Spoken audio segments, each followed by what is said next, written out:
Assalamualaikum warahmatullahi wabarakatuh. Yang saya hormati Bapak Ibu pendidik serta karyawan SDN 2 Babatan. Pertama-tama marilah kita panjatkan puja dan puji syukur kehadirat Allah Subhanahu wa taala, di mana yang pada hari ini Sabtu tanggal 24 Juli 2024 yang telah memberikan rahmat, nikmat serta kesehatan pada kita semua, sehingga pada hari ini kita dapat beraktivitas tanpa ada halangan suatu apapun juga. Yang kedua kalinya, salawat serta salam tetap kita limpahkan kepada Nabi besar Muhammad Sallallahu Alaihi Wasallam yang kita nantikan syafaatnya nanti di yaumul qiyamah. Marilah Bapak Ibu untuk mengucap rasa syukur kita kepada Allah Subhanahu wa taala, kita lakukan dengan bacaan hamdalah. Bapak Ibu yang saya hormati, di sini saya Bu Nevi, guru atau kepala sekolah di SDN 2 Babatan. Saya ingin menyampaikan terkait dengan sosialisasi budaya positif yang ada di modul 14 untuk memenuhi tugas di CGB Angkatan 11 Kabupaten Ponorogo. Saya juga mengucapkan banyak-banyak terima kasih atas kehadiran panjenengan semuanya untuk memenuhi undangan kami untuk mengikuti sosialisasi terkait budaya positif yang ada di sekolah kita, yaitu di SDN 2 Babatan. Nah, di sini Bapak Ibu,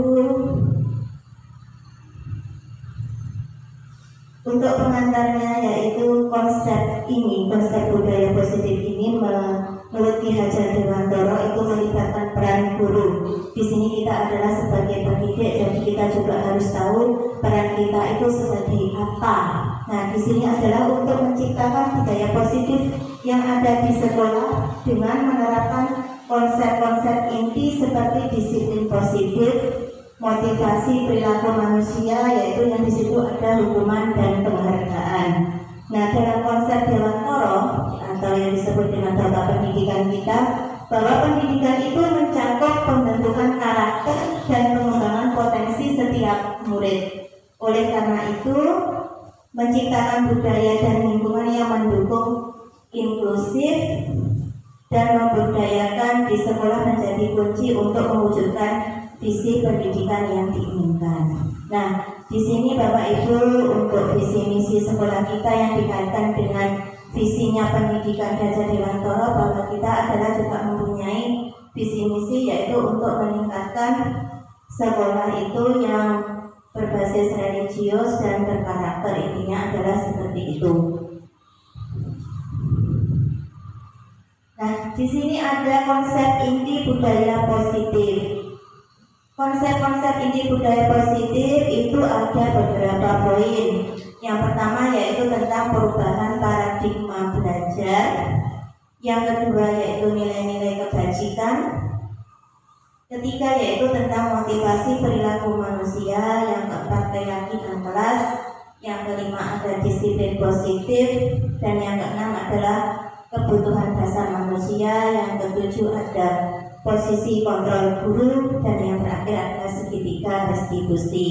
Nah, ini adalah konsep-konsep tentang inti budaya positif, di mana panjenengan sebagai pendidik, Bapak Ibu guru itu harus bisa memahami dan melaksanakan dengan sebaik-baiknya tentang konsep-konsep budaya positif. Yang pertama yaitu tentang pembelajaran dengan paradigma baru.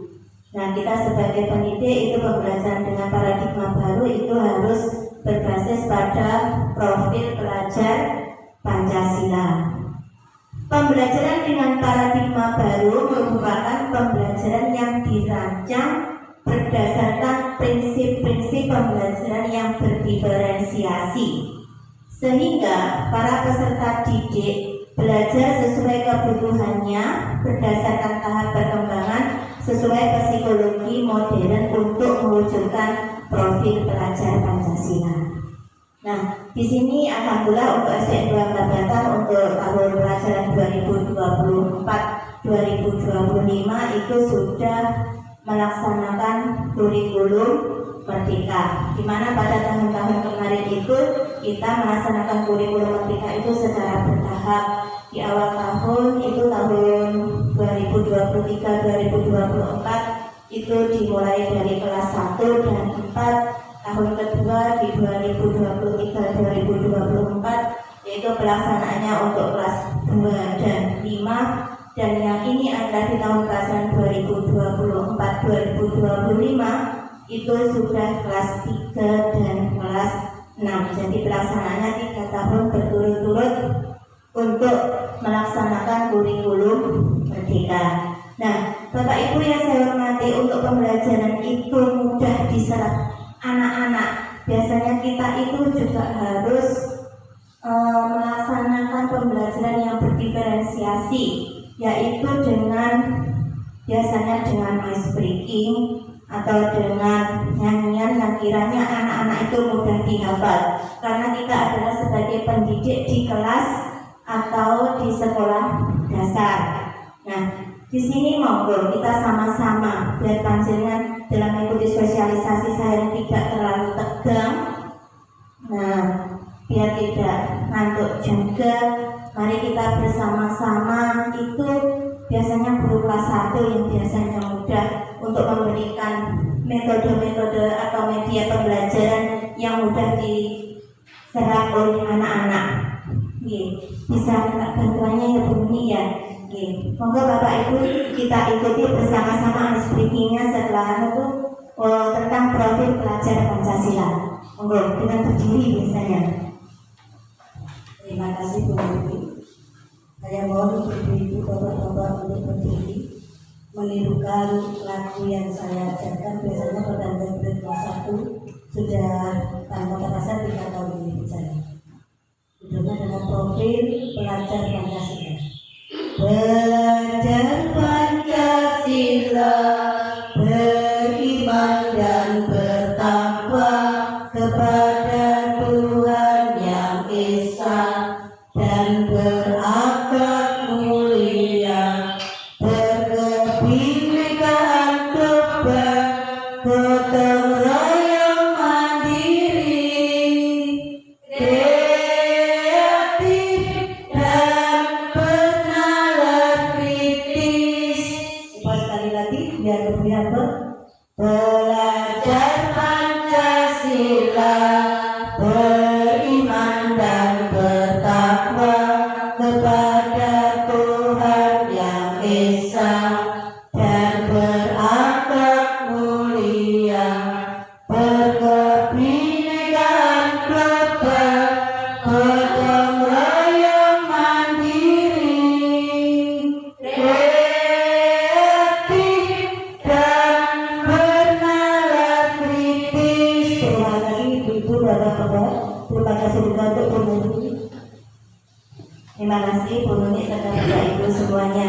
Jadi Bapak Ibu untuk pembelajaran yang mewujudkan profil pelajar Pancasila itu ada 6. Yang pertama yaitu beriman dan bertakwa kepada Tuhan Yang Maha Esa. Yang kedua yaitu berkebinekaan global. Yang ketiga bergotong royong, kreatif, mandiri dan bernalar kritis. Itu adalah profil pelajar Pancasila.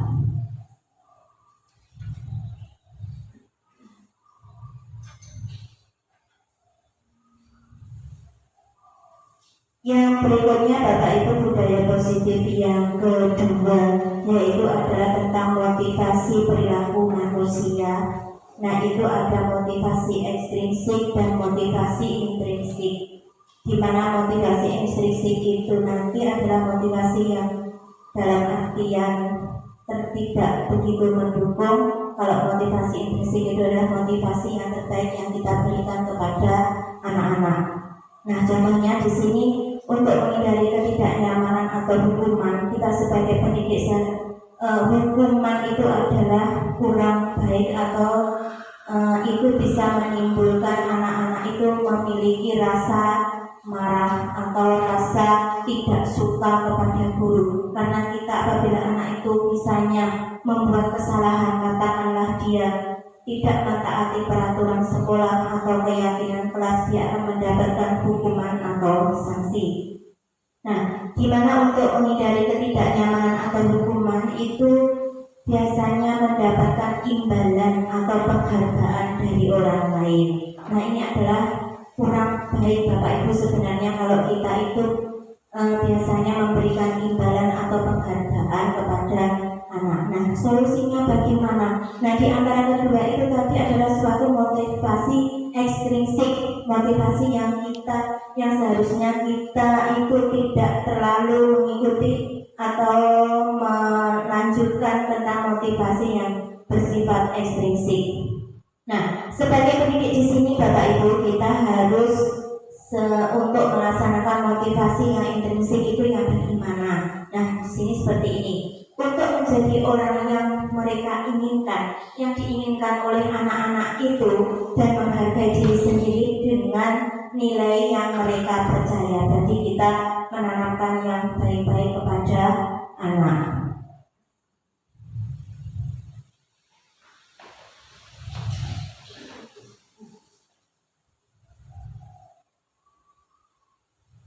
Di sini tadi saya mengatakan ada hukuman. Nah, hukuman ini biasanya tidak terencana. Karena apa? Dalam artian tidak terencana ini kita spontan. Katakanlah misalnya di kelas 6 itu ada anak yang tidak membuat PR. Nah, itu adalah sudah menyalahi aturan dan tiba-tiba panjenengan selaku gurunya misalnya tidak mengerjakan PR matematika, panjenengan langsung to the point, itu memberikan hukuman, berarti kan itu tidak terencana. Yang kedua, murid tidak tahu apa yang akan terjadi. Nah, di sini murid akan menimbulkan pertanyaan atau tanda tanya, kenapa kok seperti ini? Karena tidak dilibatkan langsung. Yang ketiga yaitu bersifat satu arah, hanya satu arah saja, tidak ada masukan atau dari motivasi yang lain. Yang keempat, biasanya hukuman itu berupa fisik atau psikis. Nah, itu misalnya kamu kalau tidak ini mengikuti pelajaran dengan baik, push up 10 kali. Nah, katakan seperti itu, berarti kan ini berupa fisik. Yang kedua yaitu motivasi, yang kedua yaitu konsekuensi. Nah, kalau konsekuensi itu terencana nih Bapak Ibu. Nah, itu biasanya disepakati sesuai peraturan yang ada di dalam kelas atau di dalam lingkungan sekolah. Yang kedua, murid tetap dibuat tidak nyaman. Yang ketiga, sikap guru selalu memonitor murid. Jadi panjenengan itu kalau ada misalnya katakanlah si A ini sering membuat kesalahan, jadi panjenengan terlalu diktator atau memonitor murid salah satu ya si A ini ada yang seolah berbuat kesalahan. Yang ketiga yaitu restitusi.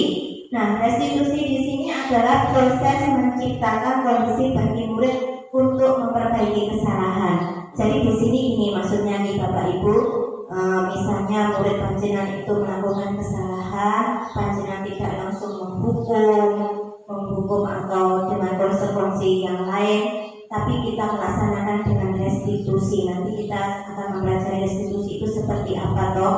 Nanti kita akan menjabarkan dan belajar bersama-sama.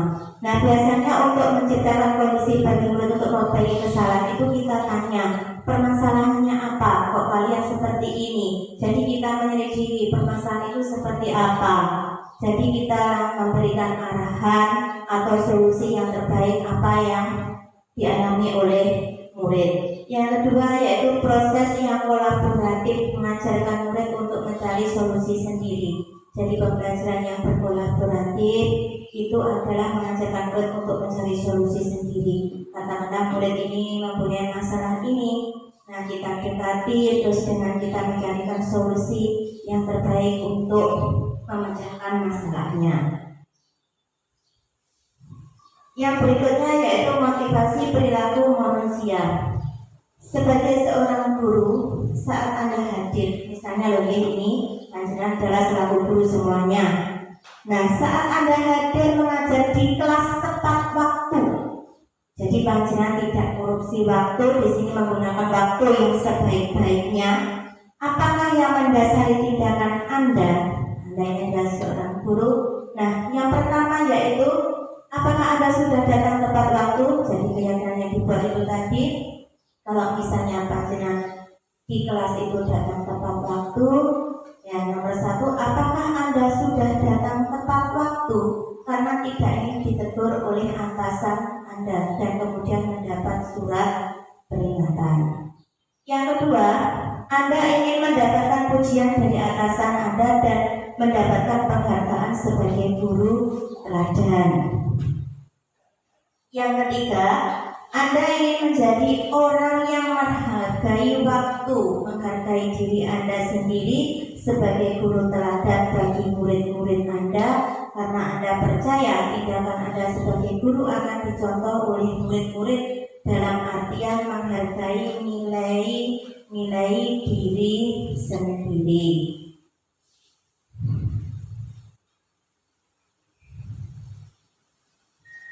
Berikutnya untuk motivasi perilaku manusia yang berikutnya yaitu tentang perubahan yang terjadi pada cara berpikir saya.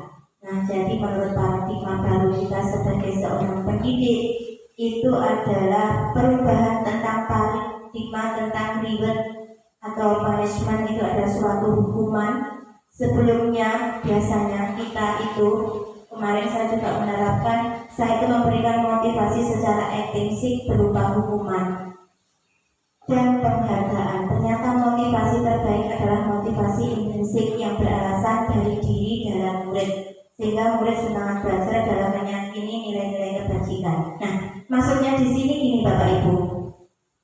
Sebelum saya itu kemarin mengikuti pembelajaran di modul 1.4 tentang budaya positif ini, nah biasanya cara berpikir saya itu masih monoton atau mengikuti pembelajaran yang masa lalu, belum paradigma yang baru, yaitu biasanya kalau ada anak yang mendapatkan prestasi atau yang bagaimana itu biasanya saya memberikan reward atau penghargaan. Kalau itu adalah anak yang menonjolkan tentang kebaikan. Sedangkan anak yang biasanya kurang baik, katakanlah menyalahi aturan atau keyakinan kelas, itu biasanya dengan memberikan hukuman atau punishment ini. Nah, ternyata adalah ini termasuk motivasi yang bersifat ekstrinsik. Nah, jadi motivasi yang berbentuk ekstrinsik ini adalah motivasi yang harus kita tinggalkan sebagai pendidik. Karena apa Bapak Ibu? Karena motivasi ekstrinsik itu adalah motivasi yang kurang mendukung atau mendidik anak untuk mewujudkan karakter atau kemandirian anak sesuai dengan nilai-nilai kebajikan. Nah, motivasi yang terbaik yang kita berikan, baik itu untuk anak yang katakanlah anak yang kurang baik atau anak yang mendapatkan prestasi, itu adalah tentang motivasi yang bersifat intrinsik yang beralasan dari diri dalam murid. Jadi panjenengan selaku orang tua yang ada di sekolah itu harus bisa memberikan pembelajaran yang terbaik, dan jika anak itu melakukan kesalahan, panjenengan juga harus memberikan motivasi yang bersifat intrinsik, sehingga murid tadi adalah bisa bersemangat dalam belajar, melaksanakan tugas pembelajaran dengan baik, menerima pembelajaran guru dengan baik, juga melaksanakan tugas-tugasnya, baik itu tugas di sekolah maupun di rumah dengan sebaik-baiknya. Nah, di sini dalam meyakini nilai-nilai kebajikan.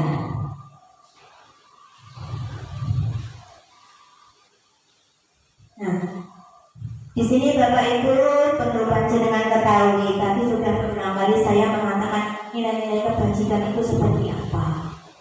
Nah, nilai-nilai kebajikan yang pertama itu adalah sesuai dengan profil pelajar Pancasila. Tadi profil pelajar Pancasila kita harus hafal nih Bapak Ibu. Untuk profil pelajar Pancasila itu ada berapa ya? Ada berapa dimensi Bapak Ibu profil pelajar Pancasila? Nah, yang pertama yaitu beriman dan bertakwa kepada Tuhan Yang Maha Esa. Nah, di sini untuk mewujudkan profil pelajar Pancasila yang pertama beriman bertakwa kepada Tuhan Yang Maha Esa untuk di SDN 2 Babetan sudah terlaksana dengan baik. Buktinya dengan pembiasaan di setiap pagi hari Selasa, Rabu, Kamis itu ada pembiasaan sholat duha, dilanjut dengan hafalan surat-surat pendek, juga pembacaan atau lantunan Asmaul Husna, juga di siang hari diadakan sholat duhur berjamaah. Nah, ditambah lagi dengan pembiasaan hari Sabtu itu ada pembiasaan tahfidz, juga PPTQ, juga qiraah. Itu yang ada di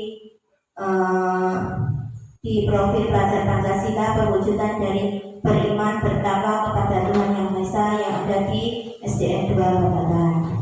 Yang kedua yaitu berakhlak mulia. Jadi kita sebagai pendidik itu harus bisa mencontohkan akhlak-akhlak yang baik kepada anak-anak kita, seperti bertutur kata, serta sopan santun. Itu juga adalah kita itu sebagai pendidik juga dinilai oleh anak-anak. Karena apa? Seorang guru itu adalah menjadi panutan. Guru di buku nanti dulu. Jadi kita harus memberikan yang baik-baik. Yang berikutnya yaitu berkebinekaan global. Yang selanjutnya yaitu gotong royong. Gotong royong di sini biasanya kita di hari Jumat itu kita mengadakan Jumat bersih. Nah, itu kita sudah melaksanakan gotong royong atau kerjasama membersihkan lingkungan sekolah, membersihkan lingkungan kelas secara bersama-sama. Nah, di sini dengan tujuan mendidik anak untuk saling bekerja sama, juga meningkatkan kehidupan kerukunan. Yang berikutnya yaitu mandiri. Mandiri di sini adalah mendidik anak mandiri. Kita mengajarkan anak-anak biasanya mulai dari kelas bawah, kelas 1, 2, 3, yang dimana untuk kelas 1, 2, 3 itu, apalagi kelas 1 perpindahan dari anak kelas TK ke kelas 1 itu adalah juga suatu pembelajaran yang harus dimulai sejak dini. Seperti halnya dengan misalnya kalau kelas 1 itu di hari Selasa di sekolah kami mengadakan olahraga. Nah, di sini olahraga biasanya anak-anak itu memakai baju itu masih dibantu. Nah, kita di situ bisa melatih anak secara mandiri dengan cara mengajarinya dan memperhatikan. Oh, ini loh seperti ini caranya memakai baju yang benar. Nah, di sini adalah melatih anak untuk bersikap mandiri. Juga ini di profil pelajar-pelajar yang kreatif. Jadi anak-anak itu juga harus berkreatif. Yang selanjutnya yaitu bernalar kritis. Bernalar kritis di sini adalah kita sebagai seorang pendidik harus mampu mewujudkan anak-anak dalam berprestasi sesuai dengan karakternya masing-masing, tidak membedakan ras ataupun apa saja. Yang berikutnya nilai-nilai kebajikan menurut IBAO, Primary Yes Program, atau yang disebut dengan PYP. Nah, di sini ada berbagai macam nilai-nilai kebajikan, yaitu yang pertama tentang toleransi, rasa hormat, integritas, mandiri, menghargai, antusias, empati, keingintahuan, kreativitas, kerjasama, percaya diri, dan komitmen. Nah, di sini untuk SDN 2 Babetan juga sudah melaksanakan nilai-nilai kebajikan yang kita rintis bersama-sama, yaitu tentang nilai-nilai toleransi, rasa hormat, integritas, mandiri, menghargai, antusias, empati, keingintahuan, kreativitas, kerjasama, serta percaya diri dan komitmen. Yang berikutnya yaitu nilai-nilai kebajikan yang ketiga, Bapak Ibu, itu ada keterampilan hidup atau life skill. Nah, di sini ada yang dinamakan dapat dipercaya, lurus hati. Nah, lurus hati ini maksudnya gimana? Jadi yang baik hati, pendengar yang aktif. Pendengar yang aktif di sini misalnya kita seorang guru, itu nanti kalau kita mengajarkan yang baik, berarti anak itu kan menjadi pendengar yang aktif. Nah, ibaratnya sama dengan panjenengan. Kalau panjenengan itu sebagai seorang pendidik, panjenengan juga harus menjadi pendengar yang aktif, mendengarkan keluhan-keluhan anak. itu baik dari hal yang negatif maupun positif, panjenengan bisa menyaringnya, juga bisa memberikan solusi-solusi yang dihadapi, permasalahan yang dihadapi oleh anak-anak. Yang berikutnya yaitu tidak merendahkan orang lain. Walaupun di sini katakanlah si A ini anaknya bapak kepala desa, si B ini, yang B ini adalah anaknya petani, kata seperti itu. Nah, itu tidak merendahkan walaupun kedudukan mereka berbeda, tetapi kita tetap semuanya sama dan memberikan yang terbaik dari diri. Jadi kita harus menanamkan anak-anak itu dari dini itu adalah yang terbaik. Yang selanjutnya baik Bapak Ibu yaitu tentang keyakinan kelas. Nah, karena panjenengan ini adalah guru sekolah dasar, itu adalah tidak ada guru mubel selain guru PJOK dan guru agama. Panjenengan sebagai guru kelas, panjenengan harus bisa membuat keyakinan kelas. Nah, sekarang saya tanya, di kelas itu panjenengan sudah melaksanakan keyakinan kelas atau belum, Bu? Untuk biar anak itu mempunyai kesepakatan kelas yang bisa disepakati secara bersama-sama. Sudah atau belum, Bu? Kalau kemarin itu saya melihat di kelas 2, di kelasnya Bu Farida, itu Bu Farida sudah melaksanakan keyakinan kelasnya atau kesepakatan kelas yang dibuat bersama-sama antara guru dengan murid. Jadi di sini antara guru dan murid itu mempunyai keyakinan kelas yang sudah disepakati selama 1 tahun pembelajaran selama di kelas 2. Ya begitu Bu Farida. Yes, kemarin itu saya sempat melihat di kelasnya Bu Farida sudah menerapkan keyakinan kelas. Nah, di sini bagi Bapak Ibu yang belum menerapkan keyakinan kelas, nah ini panjenengan selaku wali kelas, panjenengan di awal kelas itu sudah harus menerapkan tentang keyakinan kelas yang panjenengan buat, juga yang disepakati oleh murid-murid. Nah, itu nanti bisa kesepakatan kelas itu dibuat seperti apa. Nah, di sini keyakinan kelas itu adalah salah satu modal disiplin positif yang bisa kita terapkan dalam membangun budaya positif di sekolah. Ini yang ditanamkan di kelas nih Bapak Ibu. Dengan adanya keyakinan kelas di setiap kelas ini akan diharapkan dapat mewujudkan tujuan pendidikan yang berorientasi kepada profil pelajar Pancasila. Nah, di sini gini misalnya nih Bapak Ibu, keyakinan kelas yang kita buat, misalnya panjenengan selaku wali kelas dan murid, itu katakanlah anak kelas 6, itu katakanlah ada 13 anak. Nah, itu panjenengan Bu Yuli bisa membuat keyakinan kelas yang disepakati anak. Misalnya apa Bu Yuli? Apa?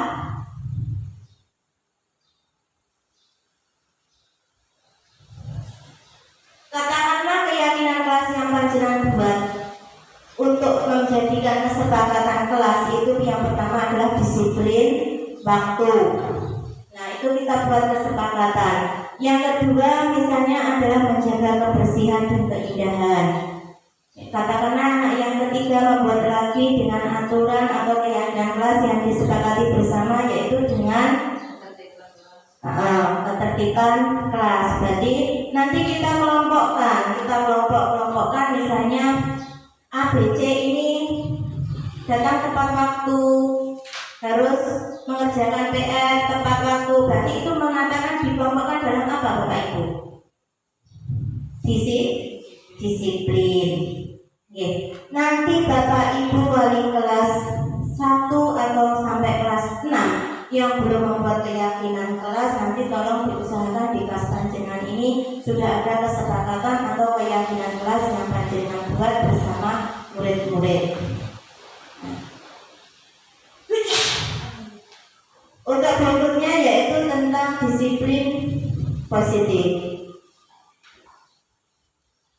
Disiplin positif di sini yaitu tentang penerapan budaya positif yang ada di lingkungan sekolah.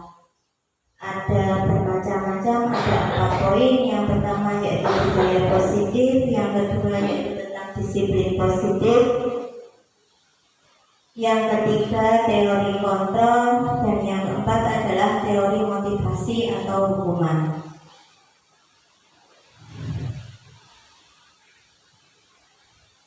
Nah, di sini tentang disiplin positif.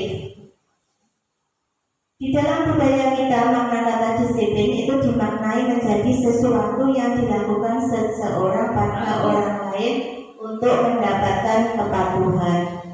Bapak pendidikan kita, Ki Hajar Dewantara, menyatakan bahwa di mana ada kemerdekaan, disitulah harus ada disiplin yang kuat. Disiplin yang dimaksud adalah disiplin dari diri yang memiliki motivasi internal. Dengan kata lain, seseorang yang memiliki disiplin diri berarti mereka bisa bertanggung jawab terhadap apa yang dilakukannya karena mereka mendasarkan tindakan mereka pada nilai-nilai kebajikan universal.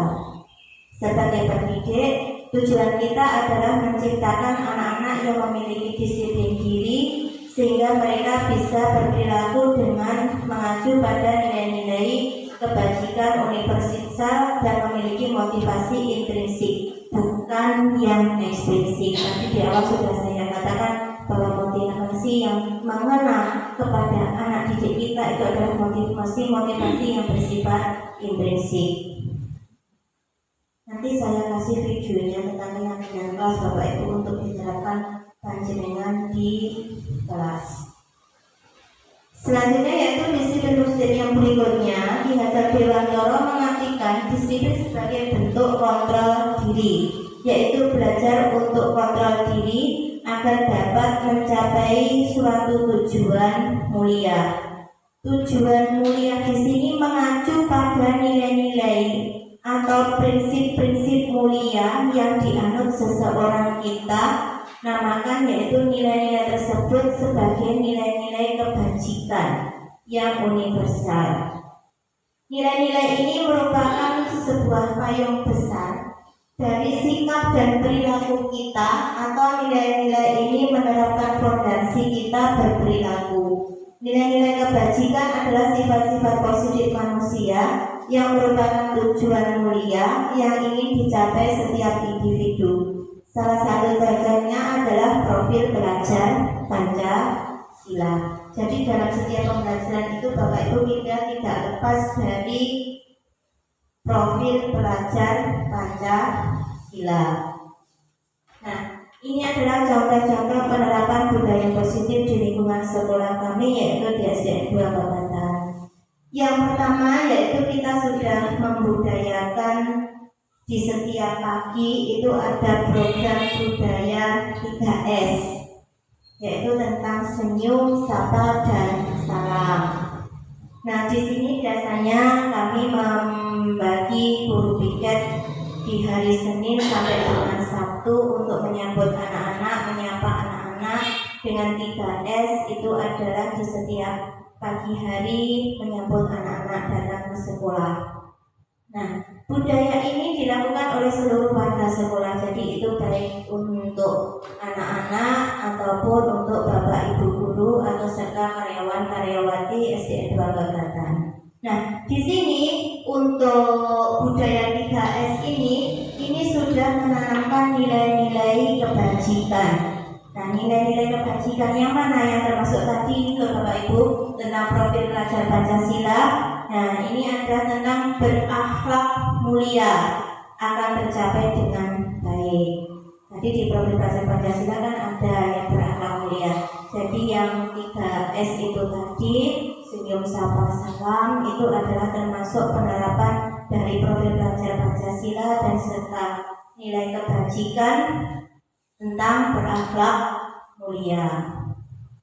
Yang berikutnya yaitu budaya pembiasaan. Tadi sudah saya singgung budaya positif yang ada di lingkungan sekolah kita, yaitu tentang budaya pembiasaan sholat duha. Nah, ini Bapak Ibu juga perlu panjenengan ketahui, kita ini sudah menerapkan ini, tetapi kok kita tidak tahu arahnya kemana. Nah, di sini untuk budaya pembiasaan sholat duha, hafalan sholat pendek, dan sholat duhur berjamaah, ini yang diikuti oleh seluruh warga sekolah, yaitu ada anak-anak dan juga Bapak Ibu pendidik. Di sini Bapak Ibu perlu panjenengan ketahui nilai kebajikan yang muncul di sini sesuai dengan profil pelajar Pancasila, yaitu tentang yang mana, Bu Nuni? Nilai kebajikan apa yang tadi sudah saya jelaskan kalau kita menanamkan budaya positif tentang pembiasaan sholat duha, hafalan surat pendek, terus lanjut lagi lantunan Asmaul Husna. Terus kalau di siang hari itu ada sholat duhur berjamaah, di hari Sabtu ditambah lagi itu ada kegiatan ekskul yaitu tentang pembiasaan apa ini PPTQ Kiroah. Nah itu biasanya nilai-nilai kebajikan apa pun yang tertanam di situ. Betul, adalah tentang bertakwa kepada Tuhan yang Maha Esa. Ini dapat terwujud dengan baik yang ditanamkan kepada anak-anak.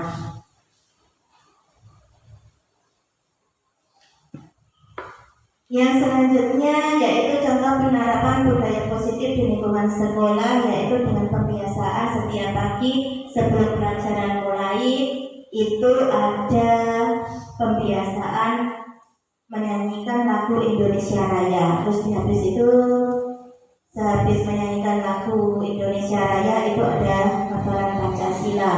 Nah di sini adalah melaksanakan budaya positif yang dapat meningkatkan rasa cinta tanah air dan bangsa serta menumbuhkan jiwa nasionalis.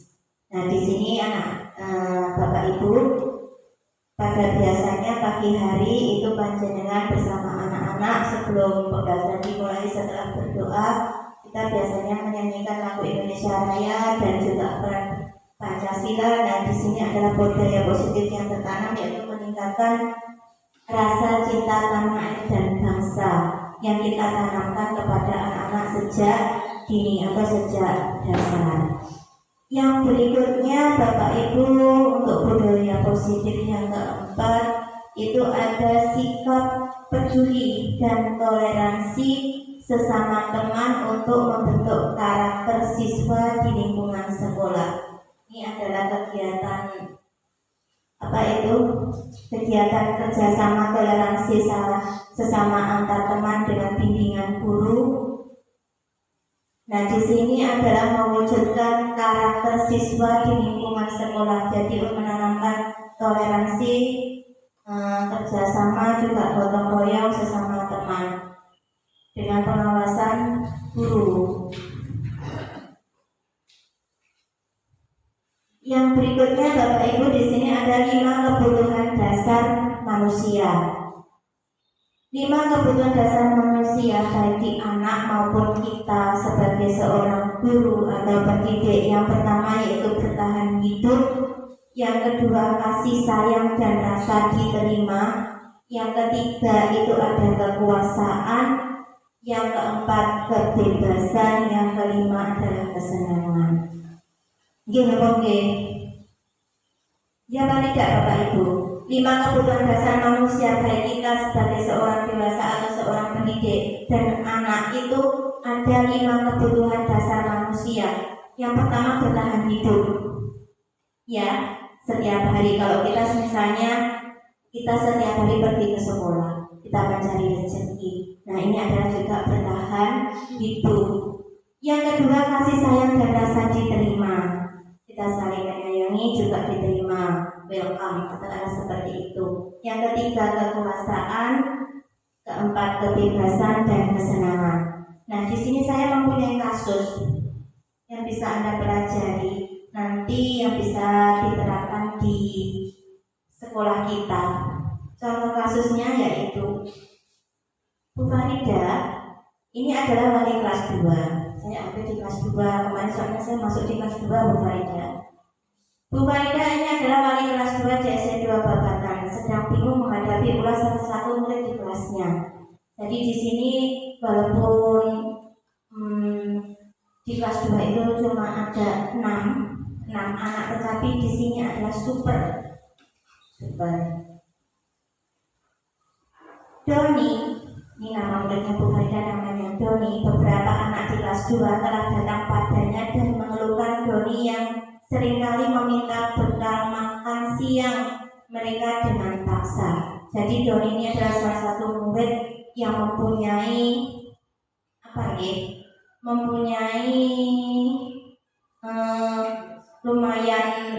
lumayan nakal di sini ya. Tapi kalau kita mengatakan nakal kan tidak boleh, memiliki kelebihan.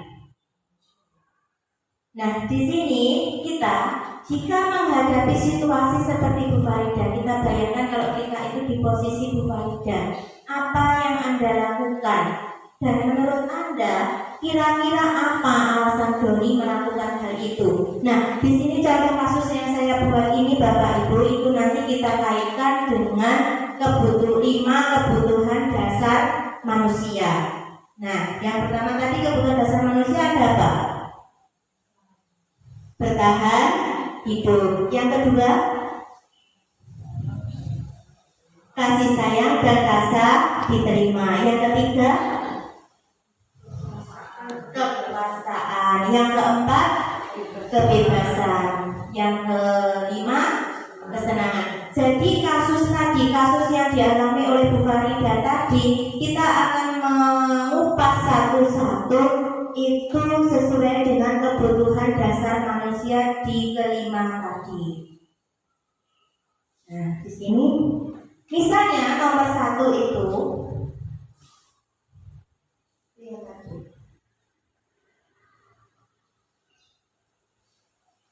yang nomor 1, apabila jawaban Doni ketika kita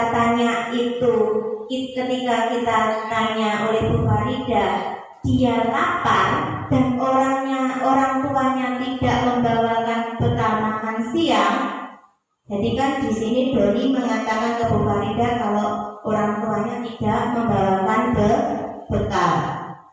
Maka kebutuhan dasar yang sedang berusaha dipenuhi oleh Doni ini adalah kebutuhan yang mana Bapak Ibu? Dari 5 kebutuhan dasar tadi.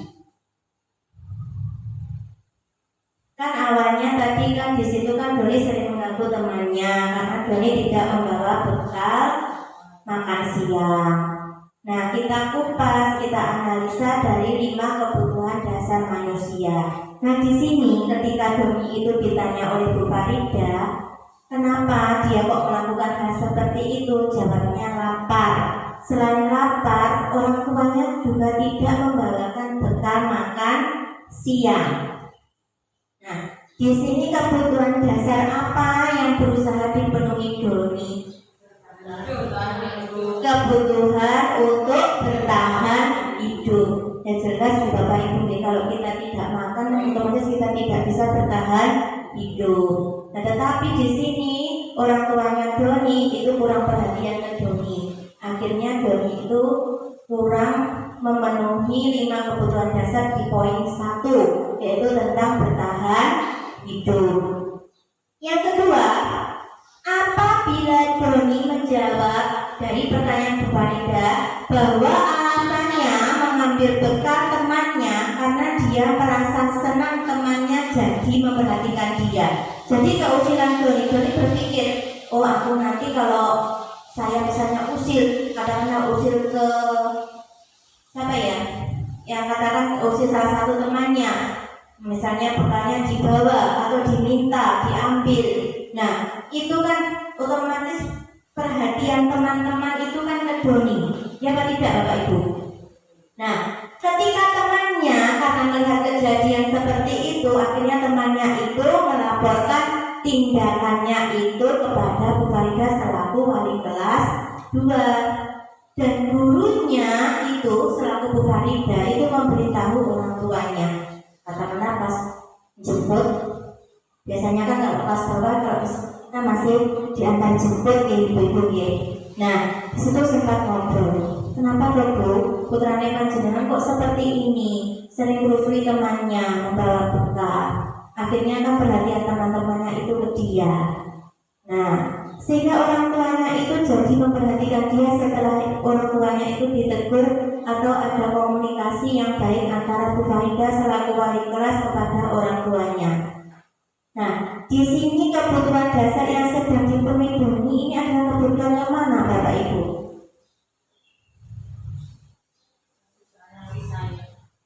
Kebutuhan akan kasih sayang dan rasa diterima.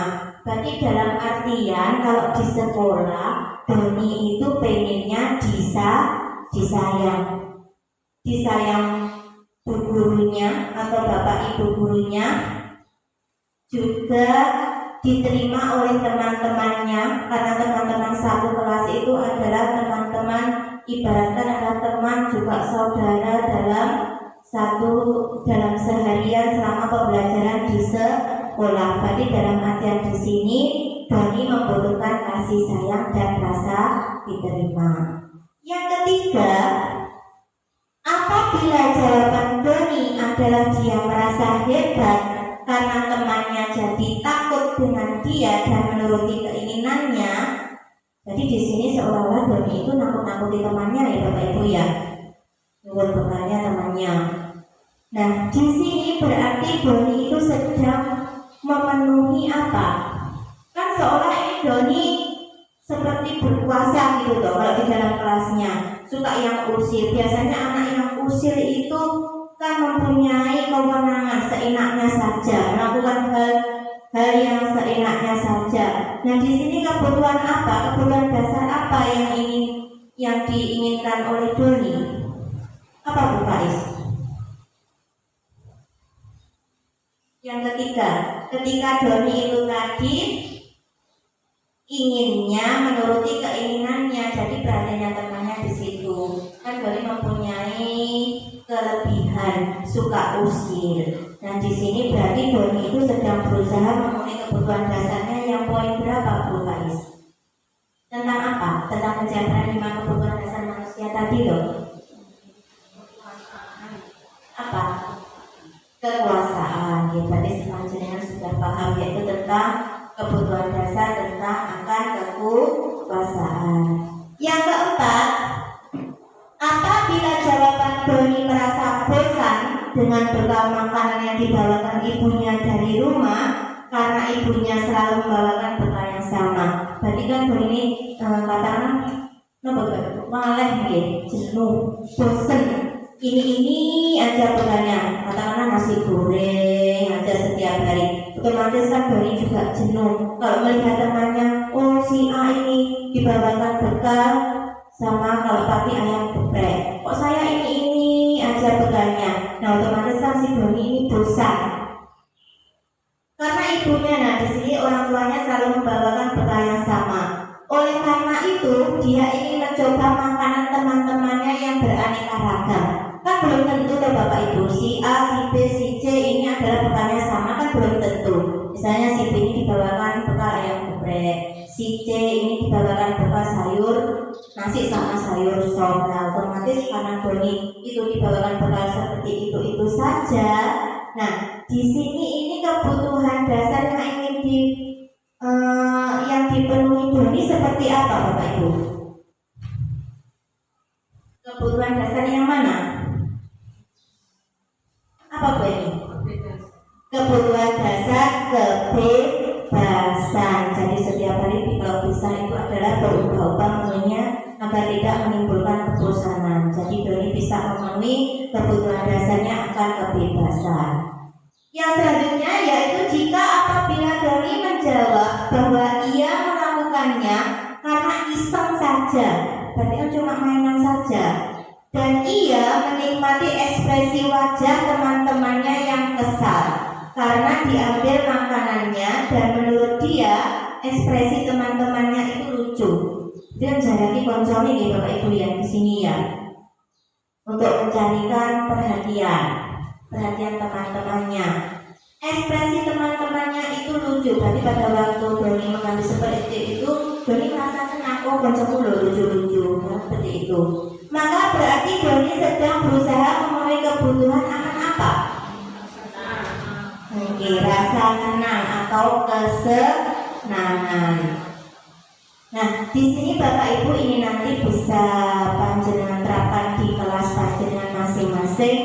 Nanti selaku guru kelasnya atau wali kelasnya tentang kebutuhan dasar yang harus dipahami atau yang diperlukan oleh anak-anak.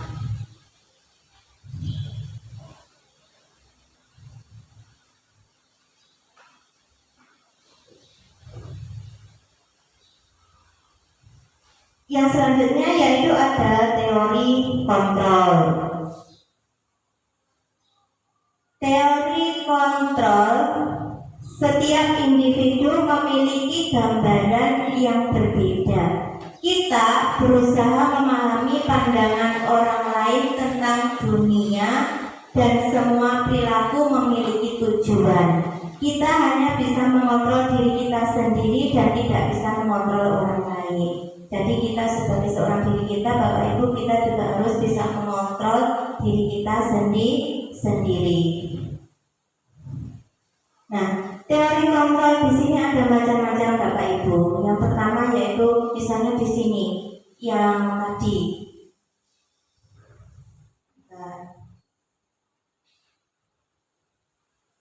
Nah, di sini ada penghukum.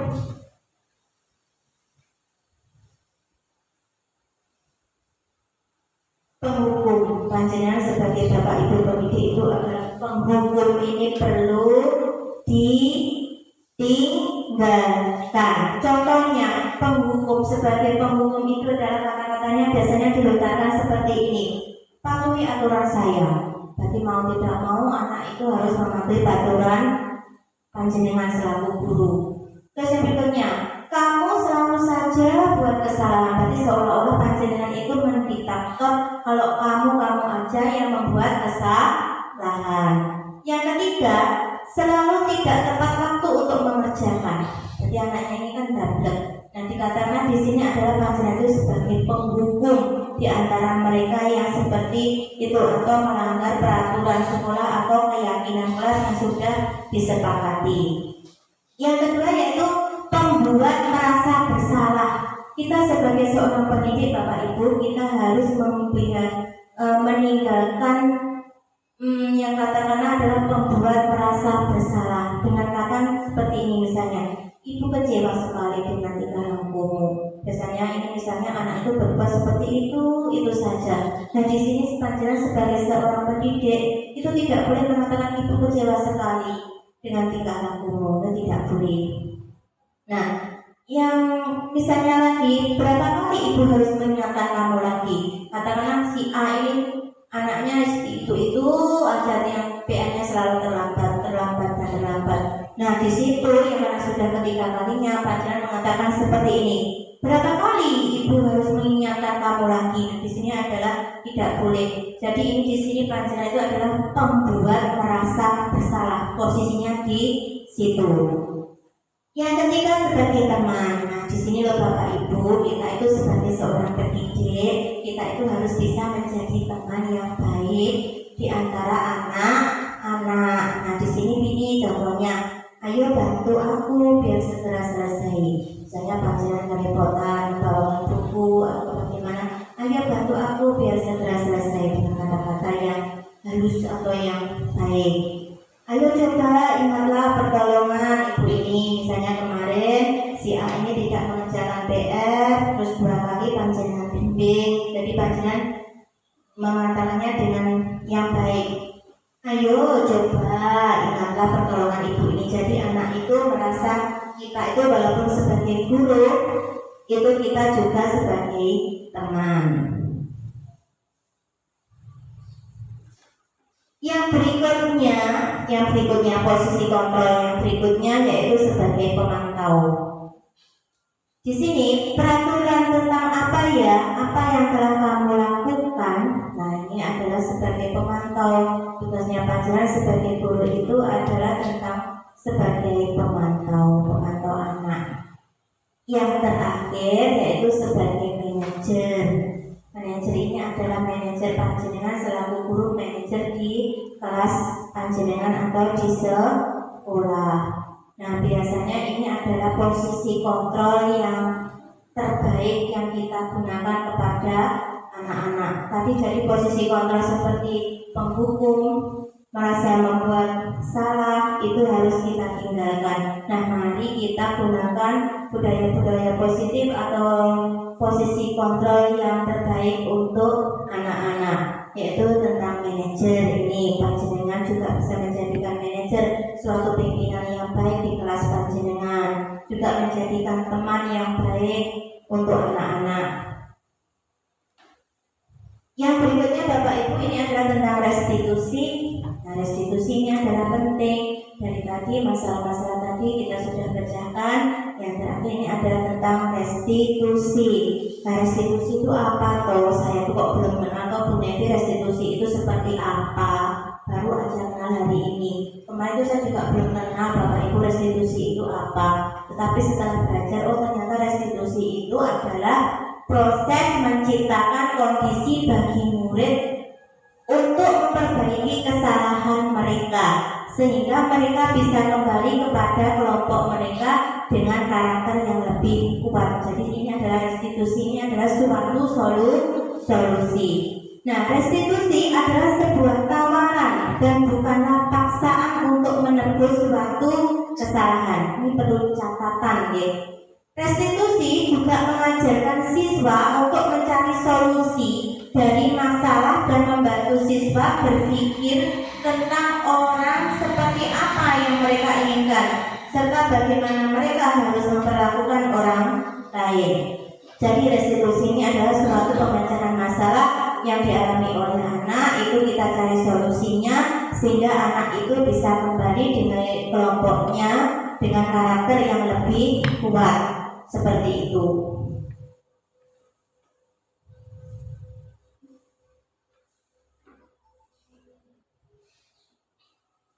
Nah, restitusi sendiri itu nanti kita jabarkan lagi melalui segitiga restitusi.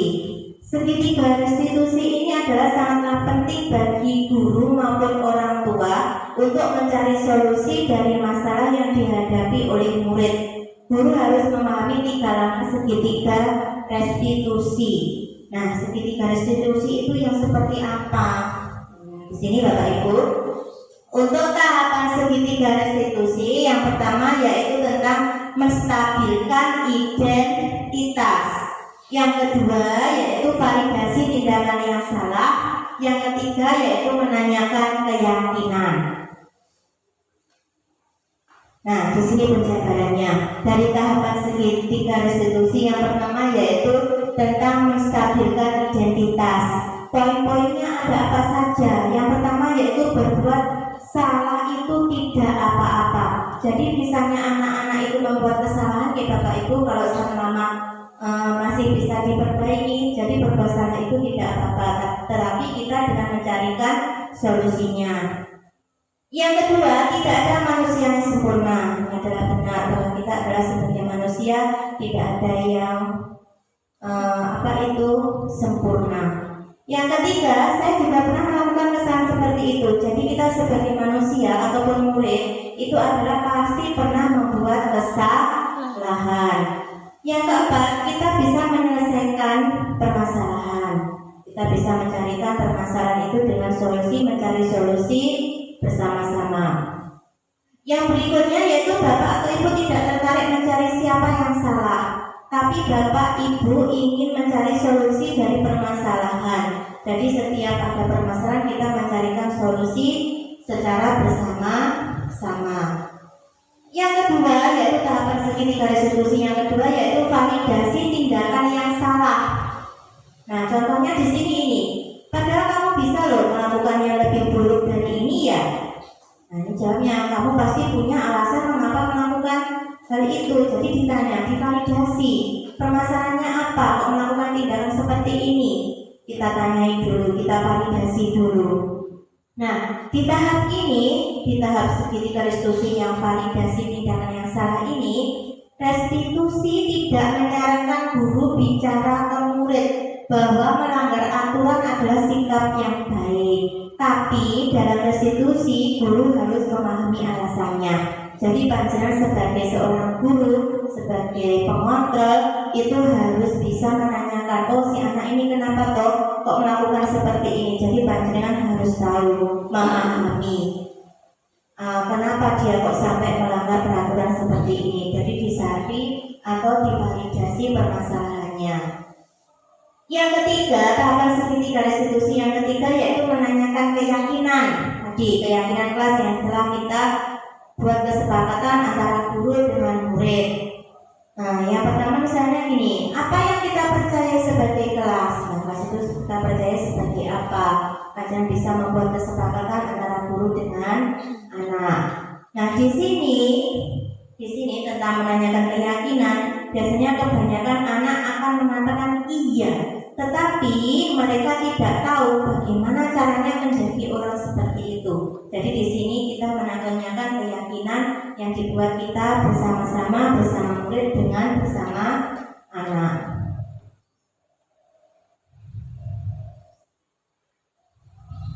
Nah, di sini Bapak Ibu dari ulasan saya tadi tentang budaya positif yang perlu kita terapkan, yang kita gugah sebagai guru, yang kita dulunya sebagai penghukum atau kita selalu memberikan ribet, katakanlah seperti itu, ternyata kita tidak baik.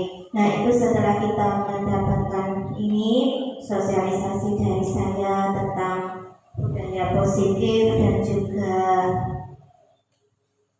tentang nilai-nilai kebajikan, motivasi perilaku manusia, juga keyakinan kelas, disiplin positif, kebutuhan dasar manusia, posisi kontrol kita sebagai guru, dan juga segitiga restitusi.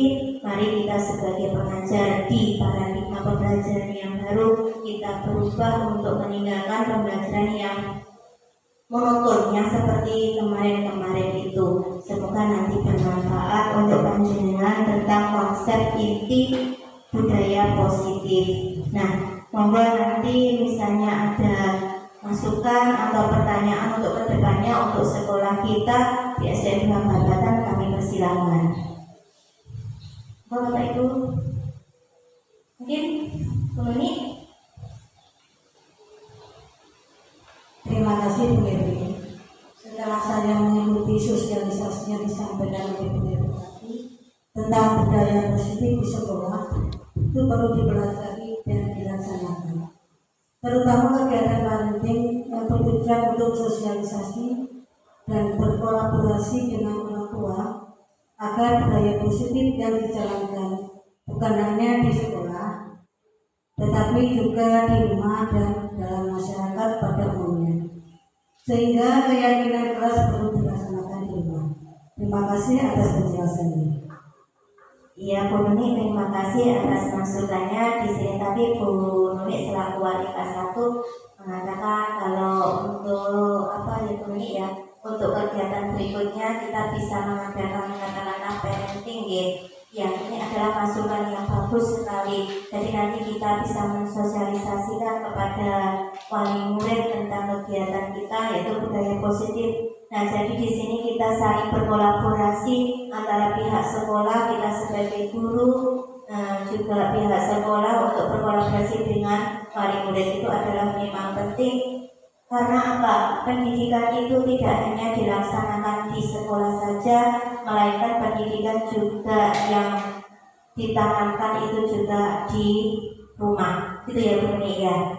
Jadi nanti kita bisa jadwalkan lagi untuk kegiatan parenting biar kita sebagai guru kita juga sudah mengubah pembelajaran ke paradigma baru dengan mengacu sebagai konsep-konsep tentang inti budaya positif yang telah saya sampaikan tadi, dan juga semoga nanti bermanfaat untuk panjenengan semuanya sebagai guru atau pendidik di era modern. Itu mungkin ada lagi? Sudah Bapak Ibu? Sudah.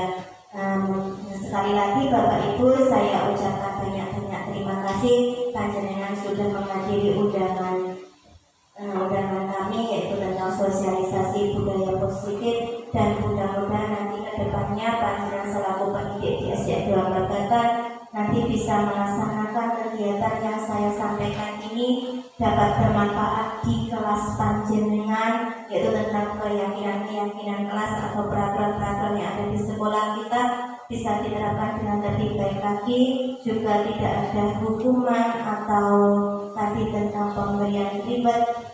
Nah, itu adalah kita tinggalkan, kita budayakan dengan kegiatan yang lebih baik lagi, yaitu tadi tentang kebutuhan dasar manusia, juga posisi kita sebagai guru, posisi kontrolnya juga segitiga restitusi untuk mengatasi masalah anak dengan baik. Dari saya, apabila ada kurang lebihnya saya mohon maaf yang besar-besarnya. Wabillahi taufiq wal hidayah. Wassalamualaikum warahmatullahi wabarakatuh. Nama saya Karisa. Perasaan kami saat membuat keyakinan kelas sangat senang, dan keyakinan kelas perlu ditetapkan di kelas yang dibuat sebagai aturan kelas dan dapat menumbuhkan sikap disiplin. Terima kasih. Setelah saya mengikuti sosialisasi yang disampaikan oleh Bu Nevi tentang budaya positif di sekolah perlu dipelajari dan dilaksanakan, terutama kegiatan parenting yang bertujuan untuk sosialisasi dan berkolaborasi dengan orang tua agar budaya positif yang dijalankan bukan hanya di sekolah, tetapi juga di rumah dan masyarakat pada umumnya, sehingga keyakinan kelas pasti dilaksanakan dengan baik.